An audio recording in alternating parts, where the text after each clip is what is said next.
Et salut à tous, c'est Linko. Alors une bonne année 2025 à vous tous. C'est reparti, on va faire un suivi de mes espèces qui ne sont pas en diapose. Je vais bientôt partir au ski et au retour je vais ressortir tout le monde. Donc là il va y avoir du monde, on va pouvoir bien kiffer. Et on commence tout de suite avec mes Opistopsis rufithorax. Cette belle espèce orange et noire, des petites avec une petite taille de guêpe, des gros yeux globuleux qui se sont bien installés dans mon terrarium. Regarde ici, alors les plantes vertes se portent bien aussi, elles ont bien creusé à leurs pieds, mais franchement, elles tiennent bien le coup. J'ai même vu un petit rejet sortir et des petites pousses au niveau de la plante de gauche, donc franchement, ça se passe plutôt bien. Au niveau du sol, eh ben, elles s'éclatent au niveau du substrat. Comme tu sais, elles ont commencé à creuser à l'intérieur. Alors, pas beaucoup de visibilité sous le sol. Mais de ce que j'en ai vu, il n'y a pas trop de couvains. J'ai pas vu de larves, rien du tout. Il n'y a que des fourmis qui se promènent. Tout se passe pour l'instant encore dans les nids extérieurs. Alors, on va jeter un petit coup d'œil quand même dans le sol. La visibilité n'est pas très bonne. Désolé les amis. Mais comme tu peux voir, il y a quelques galeries. Donc, ça fait plaisir. Elles surkiffent. Alors bientôt je ferai une vidéo, on va soulever tous les terrains. Donc on va regarder ce qui se passe en dessous. Donc ça ferait un petit peu de suspense pour les prochaines vidéos. Et surtout au niveau des Nicobarensis, auront-elles creusé mon support? On le verra bientôt. Donc là comme tu peux voir, il y a pas mal de petites fourmis qui se baladent en dessous. On va jeter un petit coup d'œil au nid tout de suite. Et là tu vas voir, c'est là qu'il y a énormément de monde. La populace se porte très très bien. Voilà, là on va quitter ça et on va aller voir les nids, 3 nids qui nous viennent de chez Fourmiculture. On va regarder ces 3 Minoras. Donc la première, la Black, qui se porte très très bien aussi. Comme tu peux voir, énormément de couvains. Ça reste bien humide. Alors actuellement, je leur fais entre guillemets une diapose froide. On est autour des 20 degrés. Il n'y a plus de cordeau chauffant qui y passe, mais ça évolue encore quand même. Normalement, à l'état sauvage en Australie, on est plutôt à la période estivale. Donc c'est là où il fait très chaud, ça évolue. J'ai réussi à faire des diaposes inversées. Donc forcément, c'est mieux pour nous. Au moins, ça évolue en même temps que mes espèces qui nous viennent d'Europe et d'Amérique. Et franchement, c'est plutôt pas mal. Madame Lagine, comme tu as pu la voir, elle se porte très très bien dans le nid intermédiaire. Et regarde ce nid-là, le nid cristal. Franchement, il y a énormément de larves de partout. Franchement, c'est un truc de malade. Alors pour info, je nourris 2 à 4 blattes par semaine. Liquide sucré quasi constamment. Et franchement, elles en raffolent. Ça évolue de ouf. Je vois des larves de partout. Alors quand tout ça va passer au stade de cocon, il risque d'y avoir très peu de place dans le nid. Donc j'ai envie, peut-être fin d'année, de changer complètement de setup peut-être. Ce qu'il faudrait pas mettre un nid total pour tout le monde, mais un nid vraiment très très grand et très très gros pour les voir évoluer vraiment tous sur le même setup. Et ce serait plus facile à déplacer parce que là je peux te dire que c'est la galère. En tout cas, regarde toutes ces larves. C'est vraiment génial. Alors là, on en a bien parlé. On va parler de toutes mes autres espèces. Mais là, la mise en bouche, j'espère qu'elle t'a plu. Allez, c'est parti. On continue là avec une espèce encore plus petite. Les Fédoles Pallidula. Avec leurs gros majors. Enfin, leurs gros majors à échelle fourmi. Qui ont des grosses têtes. Donc là, ça se passe bien. Ça, c'est l'espèce qui est en tube. Tu verras par après l'espèce qui est dans le semi-terrarium, entre guillemets. Mais ça se passe aussi bien. Alors là, ce qui est mieux, c'est que la visibilité est vraiment nickel quand tu es dans les tubes. Et pour nettoyer, c'est plutôt facile aussi. Et si tu as besoin d'augmenter, ben, tu rajoutes un tube humide et tu es tranquille. Comme tu peux voir aussi, un petit couvain. Là, ça explose pas non plus, mais ça se passe bien pour cette petite diapose à température ambiante. Là, tu as vu la grosse tête? Eh ouais, c'est notre Pachycondyla crassinodin. Toujours avec ses œufs depuis des mois et des mois. Alors, ils tiennent le coup, mais j'ai encore jamais vu de larve. Toujours pareil chez elle. Alors, est-ce qu'elle est stérile? Pour moi, oui, mais je la garde, je la nourris comme les autres, il n'y a pas de souci. En tout cas, elle est énorme, elle fait la taille d'un pouce et franchement, elle est géniale. Peut-être qu'il y aura une larve un jour, qui sait. Inch'Allah, on attend, on croise les doigts, on espère, mais en tout cas, on peut l'observer, celle-ci, Madame Lagine, qui est vraiment formidable, le petit tank de la maison. Ici, c'est là où le bas blesse aussi, où je suis super triste, franchement, je suis un peu dégoûté. L'évolution des Gigantiops Destructors hein, qui était super bien dans leur terrain et qui est en déclin total. J'ai réussi à garder une cosse, je l'ai mis dans un petit bac. Comme tu peux voir, il y a encore quelques acariens sur les fourmis. J'ai du mal à observer à l'intérieur s'il y a du couvain, donc elles sont toujours en quarantaine. Par contre, une espèce là qui explose et qui est énorme aussi, un peu comme les Pachys qu'on dit là. Là, c'est la grosse réussite du moment, hein. C'est les Apicalis, les Neoponera Apicalis.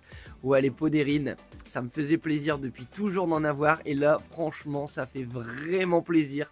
Regarde le couvain. Comme tu as pu voir, j'ai eu quelques naissances, hein. J'ai 5 ou 6 ouvrières. J'ai autant quasiment de cocons. Et le couvain est énorme, il explose, je te montrerai ça juste après. Et elles vivent super bien dans ce tube de verre, franchement. Il y en a une entre deux qui va creuser dans le substrat, mais rien de plus. Franchement, elles sont énormes avec des mandibules. Celle-ci, elle déchire tout. J'ai pas encore mis de proie vivante. J'ose espérer qu'elles soient aussi agressives qu'elles en ont l'air. Et comme tu peux voir dans le coin ici, j'ai trouvé un magnifique couvain, des larves et plein d'œufs encore. Donc franchement, la prochaine vidéo, ça risque d'exploser. Et mon petit doigt, que c'est elle, me dit que c'est elles qui vont hériter du terra des Gigantiops. On continue avec les Camponotus. Là, on va parler un petit peu campo. Nos petites maculatus avec des majors énormes. Et là, comme tu peux voir, pas besoin de substrat, pas besoin d'humidité. Au moins très peu d'acariens et au moins 0 acarien, je dirais chez moi. Donc franchement, ça se développe à merveille. Le nid tient le coup pour l'instant. J'ai à peu près, on va dire, un quart d'utilisé. Allez, à la moitié, gros max. Et franchement, il reste de la place, donc ça fait plaisir. Elles se nourrissent très très bien aussi. On va aller jeter un petit coup d'œil du côté du nid building. Et franchement, il y en a énormément et elles sont super belles. C'est ma culatus, franchement, c'est ma campo préférée. Regarde ici les majors.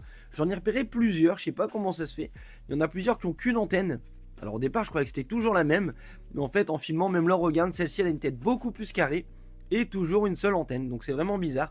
Parce qu'il y a pas mal de bagarres entre elles ou des défauts dans la génétique ou dans les ouvertures de cocon. Je ne saurais t'expliquer. Du moins, si toi tu as souvent ça, des ouvrières avec une antenne, n'hésite pas à m'en parler. Du côté du nid, bah, Madame Lagine est là en plein milieu. Et comme tu as pu voir, il y en a énormément de partout. Alors là, le couvain, on voit qu'on a température ambiante. Le câble passe juste à côté, donc on est autour des 20. Allez, ça peut monter peut-être à 22, 23 degrés. Mais pour l'instant, ça explose pas comme en été. Donc cet été, ça risque d'être exponentiel. Et là, ça va être le kiff aussi pour elles. Elles vont pouvoir se nourrir aussi, peut-être avec des blattes vivantes. On verra ça, ce qu'il en est, dans les prochaines vidéos. Le deuxième côté du nid building, comme tu peux voir, il est plutôt libre. Donc ça me laisse encore un petit peu de temps pour voir une exposition, un changement plutôt au niveau de ce setup. Donc pour l'instant, on garde celui-ci, se porte à merveille et toujours aucune évasion. Encore une espèce qui me rend très triste. Les Myrmecia nigrocincta, très belle espèce que je kiffe, mais dont je me bats toujours avec les acariens. Comme tu peux voir, il y a plein de substrats partout, tous les petits copeaux de bois. Là, c'était un gros pot de taurus que j'ai vidé dans tous mes substrats. Et j'ai encore des acariens. Donc là, les acariens, j'ai l'impression qu'il y en a beaucoup moins sur les fourmis. Les fourmis intranidales qui sont dans le nid, il y en a très peu. J'en ai vu peut-être une ou deux avec des acariens. Et à l'extérieur, par contre, comme tu peux voir sur les pattes, il y a tous des petits points blancs. Sur les yeux, sur les mandibules. Donc il me reste quand même un combat à fournir avec elles. Donc franchement, je suis un peu... Voilà, on est tatilleux, on surveille. Mais ça reste encore un petit peu compliqué pour elles. J'espère qu'elles vont passer ce cap. Je vais tenter du citron. On va essayer aussi ça, voir si ça marche. Je vais mettre des petites gouttes par-ci par-là. Sinon, bah, je vais tenter aussi d'en mettre une ou deux, de les mettre en quarantaine et de faire quelques tests avec elles, malheureusement, pour voir si ça marche. Si tu as des idées pour les acariens, là c'est vraiment les acariens suceurs, hein, elles sont vraiment fixées dessus. On les voit pas du tout bouger, ces acariens. D'ailleurs, on tentera une petite visibilité au microscope. Mais j'aimerais bien essayer vraiment de les jarter. Regarde ici quand tu zoomes. Tous les petits points blancs sur les yeux, tu vois, ça c'est vraiment ceux-là les acariens qu'il faut éviter. C'est pas les acariens que tu arrives à voir à l'œil nu. Ceux-là, il faut vraiment zoomer. Vraiment que l'œil devienne tout blanc pour t'en rendre compte. Mais s'il y en a que 2 ou 3, tu peux vraiment passer à côté rapidement. Ici, cette espèce qui a pas de gastre. Et ici, il est juste recourbé. Les ondes Automachus. Regarde ici, j'ai laissé une petite... qui était juste avec sa petite larve, avec son cocon, pardon. Là, on peut voir que la vitre rouge fonctionne très très bien. Comme tu peux voir, j'ai mis la luminosité au max. Et elles sont toutes parties du côté du filtre rouge. Alors malheureusement pour elles, on va essayer de les regarder. Donc je vais retirer ce filtre. Mais c'était pour te dire que ça fonctionnait, hein, le filtre rouge, il n'y a pas à dire. Elles adorent ça, être bien à l'ombre, à l'obscurité. Ici, comme tu peux voir, encore bien du couvain, des belles larves, des cocons qui se promènent et franchement une belle explosion. Là, j'ai quasiment une dizaine d'ouvrières. Donc cet Odontomachus bionnatus est vraiment génial, espèce très rare et j'en suis très fier. On va zoomer un petit peu pour regarder ce qu'il en est. Donc voilà, ce que je surkiffe moi c'est leur couleur, leur attrait pour la vitesse, franchement elles ont l'air vraiment très agressives. Vivement qu'elles soient vraiment très populeuses et qu'elles méritent un très beau petit terrarium, franchement je ne saurais les kiffer encore plus. Regarde, on a même parfois l'impression qu'elles n'ont plus de gastre, qu'il a été découpé, mais non, il est juste replié sur lui-même. Et ses mandibules, vraiment regarde, c'est vraiment 180 degrés, on est pile poil une ligne droite.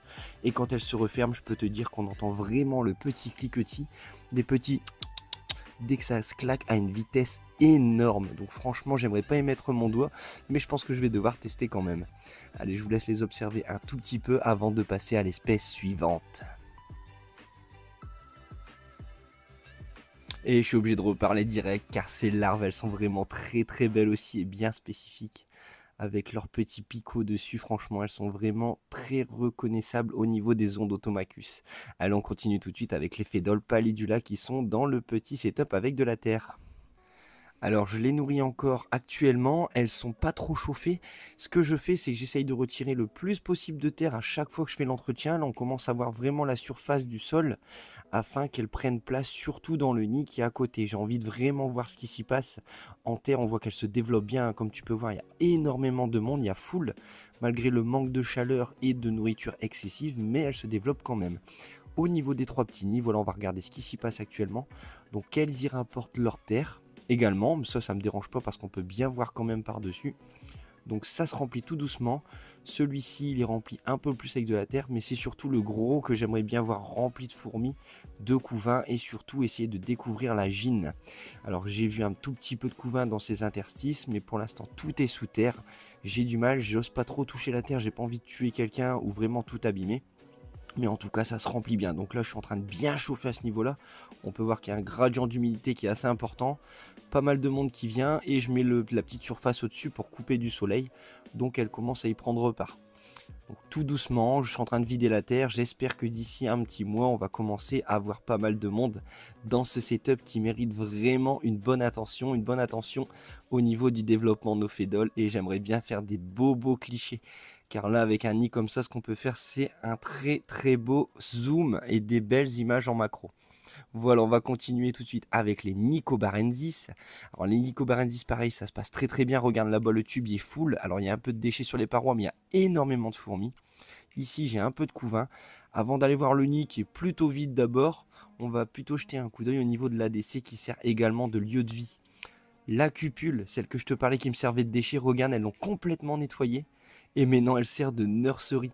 Donc si quelqu'un a besoin de couvain au niveau Nicobarensis, j'ai juste à prendre ce petit pot et lui envoyer si ça t'intéresse. Sinon, là la pierre, elle est remplie. Il y en a partout. C'est vraiment génial. Vraiment, j'aimerais bien aussi sortir ce petit aquarium du meuble pour regarder ce qui s'y passe derrière. Je suis quasi sûr qu'elles ont percé à l'intérieur, qu'elles se sont mis à creuser et qu'il y ait des galeries. Mais ça, je garde le suspense. J'ai pas envie de savoir, même moi-même. Mais je suis sûr qu'il y en a énormément qui passent derrière. D'ailleurs, j'aimerais bien observer la reine car ça va faire au moins 4-5 mois que je ne l'ai pas vue. Ici, regarde, beaucoup d'attroupements, toujours avec du couvain en dessous de planqué. Bref, c'est le kiff. Donc il y en a de partout, hein. Chaque interstice est rempli. Beaucoup de majors, j'en aperçois bien partout. Regarde ici ces quantités de fourmis qui sont agglomérées les unes sur les autres. On est à plusieurs milliers de milliers, donc franchement, c'est vraiment génial. D'ailleurs, le petit périphérique avec un peu d'huile de paraffine marche très bien. J'ai même très peu de fourmis sur les parois, ça c'est vraiment très agréable. Elles ont même pas peur. Là pour info, j'ai vraiment la lumière dans le terrarium. Et franchement, elles sont pas plus effrayées que ça. Maintenant, quand je souffle dessus, elles s'en foutent un peu. Elles ont vraiment pris leurs habitudes et leur train-train quotidien à la maison. Elles sont vraiment génialissimes ici. Bon, faut que je pense à faire un peu de nettoyage au niveau des pierres et des abreuvoirs et du sol. Mais ça, ce sera pour une prochaine fois. Allez, on va jeter un petit coup d'œil dans le tube et dans le nid. Comme tu vas voir, il n'est pas trop rempli le nid. Il sert plutôt de réservoir pour la déchetterie. Regarde ici, tout ça c'est des déchets. Tout ça c'est vide alors que j'ai mis le câble chauffant et j'ai bien humidifié. Donc, je comprends pas trop pourquoi elles n'y vont pas parce que c'est bien chauffé. On repère quand même quelques endroits avec pas mal de couvains et des œufs. mais c'est pas aussi important qu'à l'intérieur de l'ADC. Je te laisse regarder un petit peu tout ça, et si tu vois la gine, eh ben, fais-moi un petit clin d'œil, hein, parce que moi je la cherche toujours.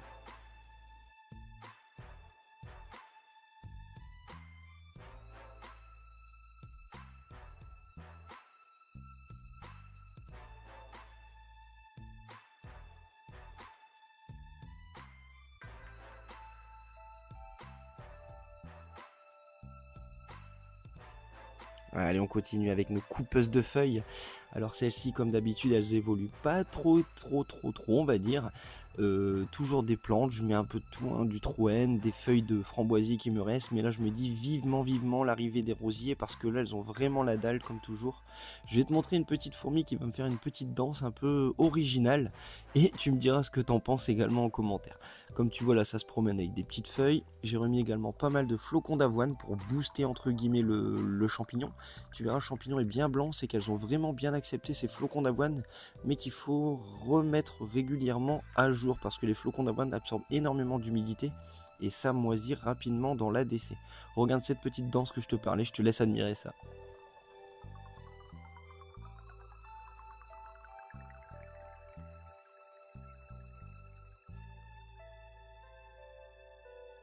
Allez, trêve de plaisanterie, on va jeter un petit coup d'œil aux champignons, et comme tu vois, il évolue toujours en largeur, mais jamais en hauteur. Donc vraiment, cette année, si ça évolue pas tant que ça, je vais devoir changer la cuve pour le setup au niveau du champignon. Et je suis en train de me tâter pour passer pour quelque chose qui évoluera beaucoup plus vite. Si je te dis Ata, dis-moi aussi ce que t'en penses, mais je suis un petit peu chaud pour tenter quand même l'expérience, étant donné que j'ai pas mal de végétaux à la maison, et j'ai de la place pour y installer un beau petit setup. Après, je vais quand même attendre pour l'instant encore un mois ou deux, voir si celle-ci évolue, ou reste vraiment à stagner pour l'instant, comme elles le sont actuellement. Mais bref, ça se passe toujours bien. Comme je te disais, le champignon est bien blanc, ça c'est dû au flocon d'avoine, mais il y a toujours des végétaux qui sont mis entre deux. J'ai pas revu la gine, mais il y a toujours énormément de couvains. Et on va terminer cette petite vidéo avec les deux petites très récentes. Ici, on va parler de la Camponotus chilensis, celle qui a un gastre vraiment bien doré. Regarde, ça y est, j'ai deux belles larves. Alors dans la prochaine vidéo, j'aimerais bien te montrer deux cocons, ou peut-être deux ouvrières si je prends du temps à te les montrer. Mais en tout cas, en la laissant tranquille, je l'ai pas renourrie depuis énormément de temps. Elle a le gastre encore bien gros, et ces deux larves, elles s'en occupent très bien. Elle a même répondu un petit œuf ou deux à côté. Donc j'aimerais bien la voir faire fonder, et ça serait vraiment cool, ce serait une belle réussite. À côté de ça, une autre Camponotus, celle qu'on croyait de Myrmeco, c'est la Camponotus fragilis. Elle aussi, elle se porte à merveille. Comme vous, mes amis, qui vous êtes abonnés, franchement, ça évolue encore pour cette année, c'est génial. Je vous ai posé une petite question, pour l'instant, vous êtes plusieurs à préférer des vidéos longues, donc je vais plutôt rester sur ce format plutôt que des vidéos espèce par espèce. Et là, je te prépare une vidéo comment j'ai fait pour chasser les acariens vraiment suceurs sur mes fourmis. Là, je suis en train d'attaquer ça sur les Myrmecia nigrocincta. Je te mets quelques images ici, regarde les vidéos. Ils ont vraiment pris cher, elles en ont de partout, mais je suis en train de trouver une petite technique qui a l'air de marcher aux petits oignons. On va guetter ça, je te tiens au courant rapidement, ne vous inquiétez pas, ne t'inquiète pas. Et d'ici là, plein de bonnes choses pour vous, portez-vous bien, Kenavo, et hasta la vista.